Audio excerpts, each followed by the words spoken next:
Quick answer. A good NDIS provider in Campsie should match the participant's plan, goals, needs, and preferences. Offers the supports you actually need. Explains services in clear language. Provides transparent service agreements. Respects participant choice and control. Communicates well with families and coordinators. Listens to the person receiving support. What makes a good NDIS provider in Campsie? A good NDIS provider should deliver support safely, respectfully, and in line with the participant's goals. Understands the participant's needs and routines. Explains how supports are delivered. Provides clear pricing information. Involves the participant in decisions. Works well with families and support coordinators. Has local knowledge of Campsie and nearby suburbs. Questions to ask before choosing an NDIS provider. The right questions can help you compare NDIS providers in Campsie with confidence. Do you provide the support I need? Are your services available in Campsie NSW 2194? How do you match support workers with participants? Can you explain pricing before services start? Do you provide a written service agreement? What happens if I need to change or cancel support? How do you communicate with families or coordinators? What is your feedback or complaints process? Local NDIS services available in Campsie NSW 2194. NDIS services in Campsie may include different supports depending on the participant's plan and goals. Personal care, in-home support, community access, transport assistance, therapy services, positive behaviour, support coordination, plan management SIL, STA, MTA or SDA related support. In-home disability support and daily living assistance. In-home disability support can help participants with daily routines, independence and community participation. Personal care routines, meal preparation, light household tasks, appointment support, community access, daily living skill development, transport assistance where appropriate, building routines and confidence. Therapy, psychology and behaviour support in Campsie. Therapy supports can help participants build skills, well-being and independence. OT may support daily living skills. Psychology may support emotional well-being. PBS helps understand behaviours of concern. Goals should link to the participant's NDIS plan. Ask about qualifications, wait times and reporting. Choose therapy providers who explain goals clearly, involve the participant and connect support back to their NDIS plan. Support coordination and plan management. Support coordination and plan management can both help participants use their NDIS plan, but they do different things. Support coordination helps organise services. It can help participants understand their plan. It may support provider comparisons and referrals. Specialist support coordination may help with complex needs. Plan management helps process invoices. Plan managers help track NDIS budgets. Both supports should make plan use clearer. SIL, STA, MTA and SDA accommodation supports.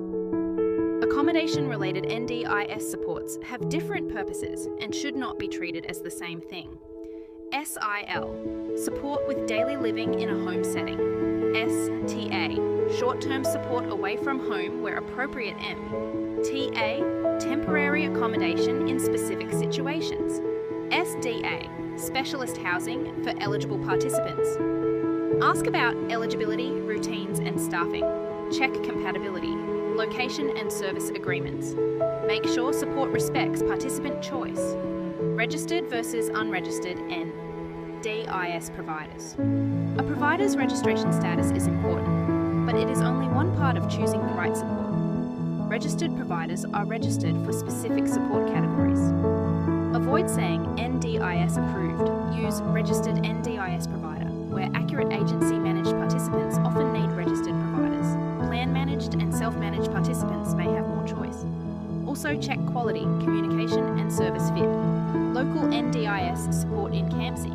Local experience can help make support more practical, consistent and connected to the participant's community. Better knowledge of Campsie and nearby suburbs.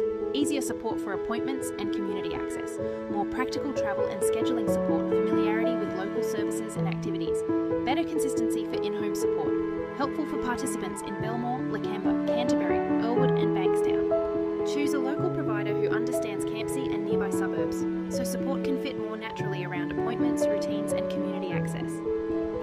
How to start with an NDIS provider in Campsie. Starting with an NDIS provider usually begins with a conversation about goals, needs, funding and preferred supports. Review your NDIS plan, identify the support you need. Contact the provider, ask about availability and pricing, share relevant support information, review the service agreement, begin agreed, supports review and adjust if needed. Choosing local support for daily living and community access. A practical example can help families understand how to compare local NDIS providers in Campsie. A participant wants help with routines and community activities. The family compares local providers. They ask about worker matching and availability. The provider asks about goals and preferences. A clear service agreement is prepared. Supports begin with regular sessions. Progress is reviewed after a few weeks. Myth versus fact. Choosing an NDIS provider in Campsie. Some common ideas about NDIS providers can be misleading, so it helps to separate myth from fact. Myth. The best provider is the same for everyone. Fact. The right provider depends on the person's goals and needs. Myth. All providers offer the same services. Fact. Services, experience and availability can differ. Myth. A provider can guarantee funding. Fact. Supports must relate to the participant's plan and NDIS rules. Myth. STA is a holiday package. Fact. STA is support related and must meet NDIS rules. Making the right NDIS provider choice in Campsie. Choosing the right NDIS provider in Campsie should be based on service fit, trust, clear communication, and the participant's goals. Compare providers carefully, ask practical questions, review service agreements, and check that supports match the participant's NDIS plan. Affective Care helps participants, families, and support coordinators by offering local, emotionally centred support that respects choice, builds confidence, and makes the process clearer and more personal.